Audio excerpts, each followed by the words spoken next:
नमस्कार. जानकी खूपच चिडलेली असते. जानकी ऐश्वर्याला म्हणते, ऐश्वर्या तू काळजी करू नकोस. सयाजी काका सोडवायच्या आधी त्या मायाला पळून जाण्यासाठी मीच मदत करणार आणि माया तर जेलमधून बाहेर पडलीच पाहिजे. तेव्हा लगेच ऐश्वर्या बोलते, जानकी म्हणजे तू काय करणार आहेस? तेव्हा लगेच जानकी बोलते, तुला कळेलच. आणि आता ती माया बाहेर पडलेली असेल. इकडे इन्स्पेक्टरांच्या मदतीने जानकीने मायाला अगदी पळण्यासाठी मदत केलेली असते. मायाने लेडीज कॉन्स्टेबलच्या डोक्यात जोरात काठीने वार केलेला असतो आणि ती जेलमधून फरार झालेली असते. तर इकडे माया खूपच खुश असते. तिला असं वाटत असतं की आता आपण सुटलो, आता आपण कायमचे जेलमधून बाहेर आलो. पण तेवढ्यात मात्र समोर जानकीला बघून मायाला धक्काच बसतो. जानकी मायाला बोलते, माया काय जेलमधून फरार झाली होतीस ना?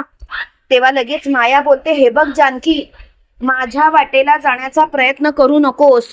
तेव्हा लगेच जानकी बोलते, तू माझ्या वाटेला जाणार, तू माझ्या कुटुंबाला उद्ध्वस्त करण्याचा प्रयत्न करणार आणि मी मात्र शांत राहायचं? काही झालं तरी सुद्धा मला मला या गोष्टी तुझ्या पटणार नाहीयेत माया. माया तुला मी संपवणारच, त्याशिवाय मी शांत बसणार नाही. तेव्हा मात्र माया खूपच चिडलेली असते. त्यावेळेला लगेच माया बोलते, जानकी जानकी तुला मी आधीच सांगते, माझ्या वाटेतून दूर हो. आणि तसंही तू माझ्या समोर आलेस ते अगदी बरंच झालं. आता तर मला सगळं काही सॉल्व करता येईल. जानकी मला तुझा जीव सुद्धा घेता येईल, कारण एवढ्या रात्रीच्या वेळेला इथे कोणीच नाहीये. तेवढ्यात मात्र जानकी बोलते, हो का? तुला काय वाटलं माया, मी सहजासहजी तुझ्या तावडीत सापडणार? माया तू जसं समजतेस ना तसं नाही आहे. एक गोष्ट लक्षात ठेव माया, कितीही काही झालं तरी सुद्धा मी तुझ्या तावडीत एवढ्या सहजासहजी सापडणार नाही. तेव्हा मात्र मायाची खूपच चिडचिड झालेली असते. तिला काय बोलावं तेच कळत नसतं. तर इकडे सयाजीरावांचा फोन मायाला आलेला असतो. त्यावेळेला माया बोलते, कुठे आहात तुम्ही? तेव्हा लगेच सयाजीराव बोलतात, अगं माया तू जेलमधून सुटलीस ना, कारण तुला सोडवण्यासाठी मी सगळे प्रयत्न केले होते. तेव्हा लगेच जानकी मायाच्या हातातून तो फोन उडून घेते आणि मोठ्याने बोलते, काय सयाजी काका, कसं वाटलं तुम्हाला माझं सरप्राईज? काय आहे ना सयाजी काका, खरंच लाज वाटते, लाज तुमची. अहो एवढ्या खालच्या थराला जाऊन वागला तुम्ही, एवढ्या खालच्या थराला. अहो पण का, काय असं केलं होतं आम्ही की तुम्ही एवढ्या खालच्या थराला जाऊन वागलात? काका हो, जरा तरी विचार करायचा होता तुमच्या वागण्याचा. तेव्हा लगेच सयाजीराव बोलतात, हे बघ जानकी, उगाच नको तिथे शहाणपणा करू नकोस. आणि एक गोष्ट लक्षात ठेव जानकी, मायाच्या वाटेला तर जाऊच नकोस, नाहीतर स्वतःच्या जीवाला मुकशील. तेव्हा लगेच जानकी बोलते, बस झालं, तुम्ही रणदिव्यांना उद्ध्वस्त करणार आणि मी शांतपणे बसणार?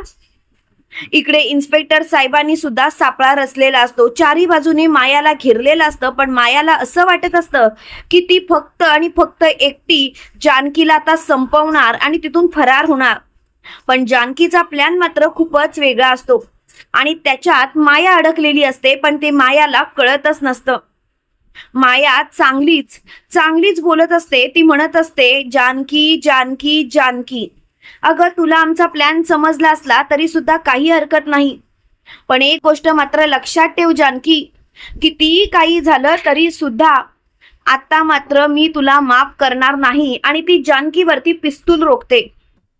इकडे ऐश्वर्या सयाजीरावांवरती खूपच चिडलेली असते. ती सयाजीरावांना बोलते, डॅड एवढ्या खालच्या थराला उतरलात? डॅड एवढ्या खालच्या थराला उतरायची गरजच काय होती? का असं वागलात डॅड, का असं वागलात? तेव्हा लगेच सयाजीराव म्हणतात, म्हणजे म्हणजे ऐश्वर्या तू हे सर्व नाटक रचलं होतंस? तेव्हा लगेच ऐश्वर्या बोलते, हो, मी हे सर्व नाटकच रचलं होतं, जेणेकरून तुम्हाला मी रंगे हात पकडू शकेन डॅड. कुठे ना कुठेतरी मला खात्री होती की हे सर्व तुम्हीच घडवून आणत आहात डॅड. डॅड तुम्हाला असं वागून तरी काय मिळालं? तेव्हा लगेच मोठ्यानी सयाजीराव म्हणतात, ऐश्वर्या माझ्या वाटेला जाण्याचा प्रयत्न करू नकोसा. स्वतःच्या बापाला फसवताना काहीच कसं वाटलं नाही? तेव्हा लगेच ऐश्वर्या बोलते, लाज वाटतेय मला आज तुम्हाला बाप अशी हाक मारायची सुद्धा. तुम्ही माझे डॅड आहात याची मला खरोखर कीव येतेय. तेव्हा लगेच सयाजीराव म्हणतात ऐश्वर्या, आणि ते ऐश्वर्यावरती हात उचलतात. त्यावेळेला त्यांचा हात थांबतो. तेव्हा लगेच ऐश्वर्या बोलते काय झालं डॅड, उचला ना हात, उचला. एकदाच तुमच्या मनातील सर्व राग माझ्यावरती काढून टाका. मला सुद्धा बघायचं आहे माझे डॅड किती खालच्या थराला उतरतायत ते. डॅड तुम्ही असं कसं काय वागू? अहो जरा तरी विचार करायचा. ज्या मुलीला तुम्ही लहानाचं मोठं केलं ती मुलगी आता सुधारण्याचा प्रयत्न करतेय, स्वतःचा संसार सावरण्याचा प्रयत्न करते. रणदिवे कुटुंबाला तिने आपलं मानलंय, त्यांच्यामध्ये ती मिक्स होण्याचा प्रयत्न करते, आणि तुम्ही मात्र काय करताय, स्वतःच्याच मुलीचा संसार स्वतःच्याच हाताने उद्ध्वस्त करताय. डॅड मला तुमच्याकडून ही अपेक्षाच नव्हती. तेव्हा लगेच सयाजीराव म्हणतात ऐश्वर्या, मला सुद्धा तुझ्याकडून ही अपेक्षा नव्हती बरं का. ऐश्वर्या तुझं लग्न ठरलं तेव्हाच आपलं कारस्थान रचलं गेलं, रणदिवे कुटुंब उद्ध्वस्त एवढंच काय ते आपलं ध्येय होतं. पण तुम्ही काय केलं डॅड, तुम्ही सगळ्याचं होत्याचं नव्हतं केलं. डॅड नाही, मी तुम्हाला माफ नाही करू शकत. तेव्हा लगेच सयाजीराव म्हणतात मग काय करणार आहेस, स्वतःच्या बापाची गचांडी पकडत पोलिसांच्या ताब्यात देणार आहेस का. तेव्हा लगेच ऐश्वर्या म्हणते खरं सांगू, स्वप्नात सुद्धा असा विचार केला नव्हता, पण माझ्या कुटुंबाला रस्त्यावर आणणाऱ्या माणसाला मात्र मी सोडणार नाही.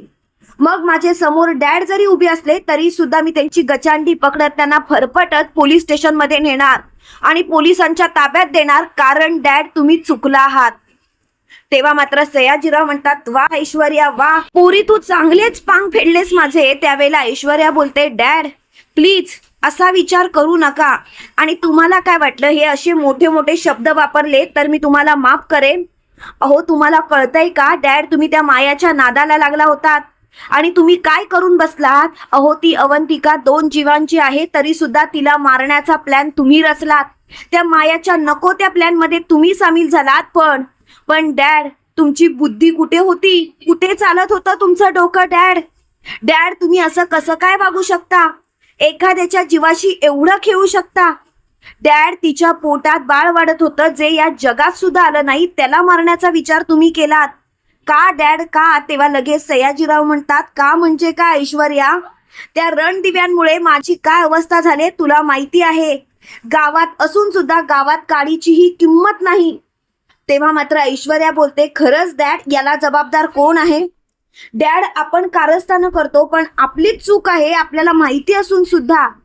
आपण जर का ती आपल्यावरती घेतच नसू तर काय अर्थ. तेव्हा मात्र सयाजीराव म्हणतात ऐश्वर्या बस. तेव्हा मात्र ऐश्वर्याची आई बोलते तुम्ही बस करा. अहो खरोखर तुमच्या या वागण्याचा ना कंटाळा आला आम्हाला, काय करायचं तेच कळत नाही. कधी सुधारणार आहात तुम्ही. मी किती वेळा सांगितलं मुलीच्या संसारात लक्ष घालू नका, तरी सुद्धा तुम्ही असंच वागताय का. त्या रणदिव्यांवरती उठला आहात, त्यांना उद्ध्वस्त करायचंय तुम्हाला. अहो का असं वागता. तेव्हा मात्र ऐश्वर्या बोलते असं नाही ऐकणार, आणि ऐश्वर्या खरोखर सयाजीरावाची गचांडी पकडते आणि त्यांना फरफटत जिथे माया असते तिथे घेऊन जाते. मायाने तर ऑलरेडी जानकीवरती पिस्तूल रोखलेलं असतं. त्यावेळेला जानकी हसत असते, ते बघून माया बोलते समोर मरण दिसतंय तरी सुद्धा तुला हसू येतंय, कमाल आहे जानकी तुझी. तेव्हा लगेच जानकी बोलते मरण कुणालाही चुकत नाही, आणि मरणाला घाबरून काय करायचं आहे. जर का माझं मरण आजच असेल तर ते मला आजच येणार. आणि माया एक गोष्ट लक्षात ठेव, मी एवढी कमनशिबी नाहीये की तुझ्या हातून मला मरण येईल. माया तुझ्यासारख्या मुलींना धडा शिकवल्याशिवाय मी शांत बसणार नाही. तेव्हा मात्र माया बोलते खरंच मानलं पाहिजे तुला, म्हणजे जानकी तू धीट आहेस हे मला माहिती आहे, पण रणरागिणी आहेस हे मात्र आज कळलं. तेव्हा मात्र ऐश्वर्या बोलते माया पहिल्यांदा ते पिस्तूल खाली घे. तेव्हा लगेच माया बोलते त्याच्या आधी तर तुला संपवलं पाहिजे ऐश्वर्या, कारण माझ्या प्लॅनचा कच्चा कूर तू केलास. तेव्हा लगेच ऐश्वर्या बोलते खरं सांगू का माया, मला कळून चुकलंय की मी चूक करतेय, आणि माया मला हे वागणं पटत नाहीये तुझं. माया प्लीज हे सर्व थांबव ना. तेव्हा लगेच माया बोलते आज मी काय तो एकदाचा निर्णय घेणारच आणि या जानकीचा खेळ खल्लास करणारच, त्याशिवाय मी शांत बसणार नाही. तेव्हा मात्र ऐश्वर्या बोलते माया शांत हो, आणि डॅड तुम्ही बघत काय बसलात, मायाला शांत करा. तेव्हा लगेच मोठ्यानी सयाजीराव बोलतात अजिबात नाही या, मी मायाला शांत करण्याचा प्रश्नच उद्भवत नाही. एक गोष्ट लक्षात ठेव, या जानकीला संपवणं माझं सुद्धा ध्येय आहे. त्यावेळेला लगेच ऐश्वर्या बोलते, ठीक आहे, जर का तुम्हाला जानकीला संपवायचं असेल तर तुम्हाला तुमच्या मुलीचं मरण पाहावं लागेल. तेव्हा लगेच सयाजीराव म्हणतात, ऐश्वर्या तू काय बोलतेस? तेव्हा लगेच ऐश्वर्या बोलते, तुम्ही काय आम्हाला दूधखुळी समजलात का? तुम्ही प्लॅन रचणार, ही माया जेलमधून बाहेर पडणार आणि आम्ही शांतपणे बघत राहणार. आम्ही सुद्धा रणदिवे आहोत, आम्ही सुद्धा रणनीती आखतो, पण कधीही कोणालाही फसवून नाही. आणि माया तू जर का एवढे गुन्हे केलेस तर तुला सहजासहजी आम्ही सुटू देऊ? माया तू आता बाहेर आलेस तर तुला काय वाटतं, तू पळून आलीयस? तर तसं नाहीये माया, तू पळून नाही आलीस, तर तुला आम्ही पळायला भाग पाडलंय.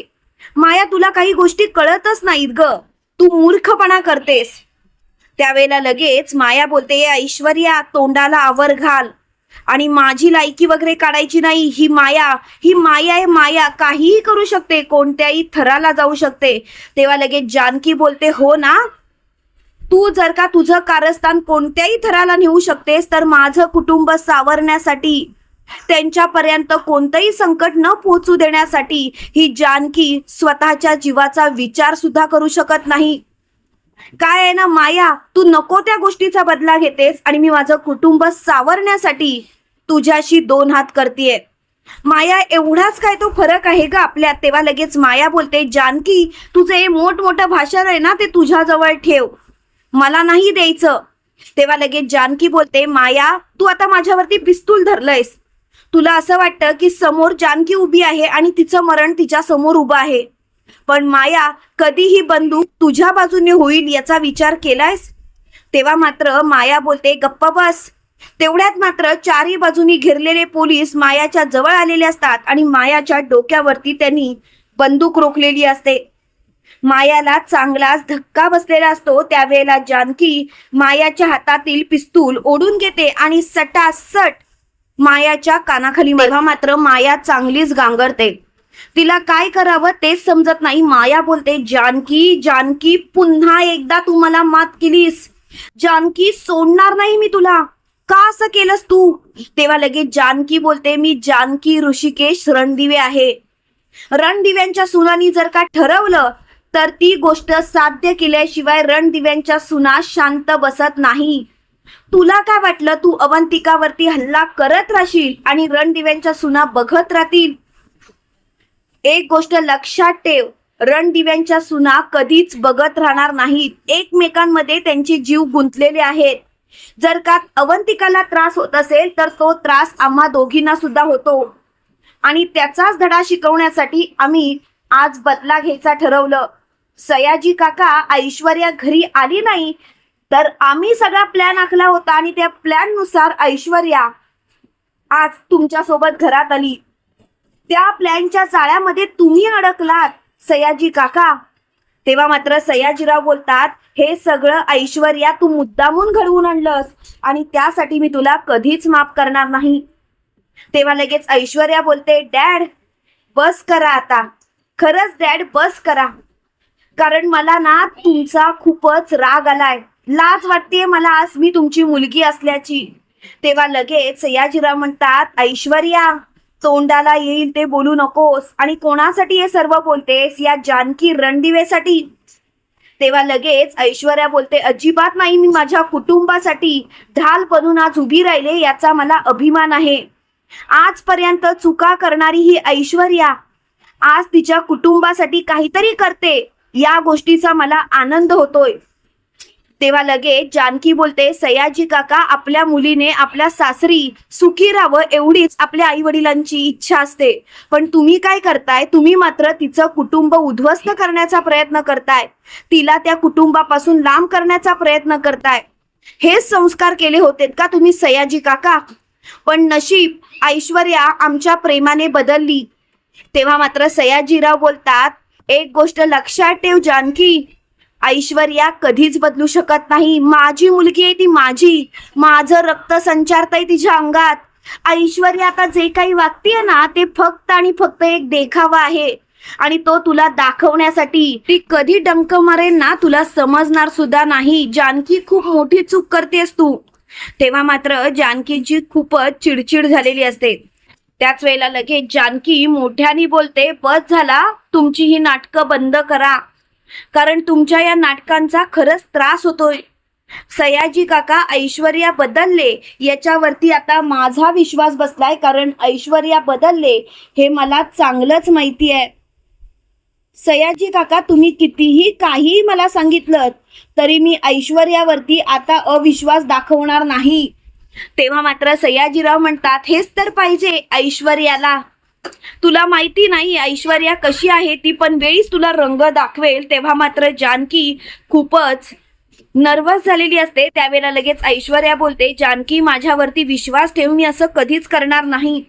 तेव्हा लगेच जानकी बोलते, मला पूर्णपणे खात्री आहे आणि तुला अजिबात काही स्पष्टीकरण द्यायची गरज नाही. तेवढ्यात मात्र माया तिथून फरार होण्याचा प्रयत्न करते, पण त्याच वेळेला लेडीज कॉन्स्टेबल मायाला पकडतात आणि मायाला बोलतात, माया माया नाटकं बंद करायची. त्याच वेळेला लगेच जानकी बोलते, माया कितीही फरार होण्याचा प्रयत्न कर, पण एक गोष्ट मात्र लक्षात ठेव, आता तू इथून कुठेच फरार होऊ शकत नाहीस. माया, आता सगळं काही संपल्यात जमा आहे आणि आता मात्र तुला संपवल्याशिवाय आम्ही शांत बसणार नाही. जेलमध्ये राहून तू रणदिव्यांच्या विरोधात जे कटकारस्थान रचतेस ना, ते कटकारस्थान खूपच चुकीचं आहे आणि प्लीज हे थांबव. तेव्हा मात्र तिची खूपच चिडचिड झालेली असते आणि त्याच वेळेला लगेच जानकी बोलते, आता सगळं काही संपलंय आणि मला आता हा विषय ताणायचा नाहीये. इन्स्पेक्टर साहेब, हिला कायमचं गजाआड पाठवा. तेव्हा लगेच इन्स्पेक्टर साहेब बोलतात, जानकी रणदिवे, तुम्हाला काळजी करायची गरज नाही. जानकी रणदिवे, तुम्ही शांतच राहा. तेव्हा मात्र जानकी खूपच चिडचिड करत असते. तुम्हाला काय वाटतं मित्रांनो, खरोखर जानकी ऐश्वर्याने मिळून जो काही घाट घातलाय तो यशस्वी होईल का? सयाजीराव आणि माया कायमचे गजाआड जातील का? कमेंट करून नक्की कळवा आणि असेच मालिकेंचे नवनवीन अपडेट पाहण्यासाठी व्हिडिओला लाईक आणि चॅनलला सबस्क्राईब करायला विसरू नका.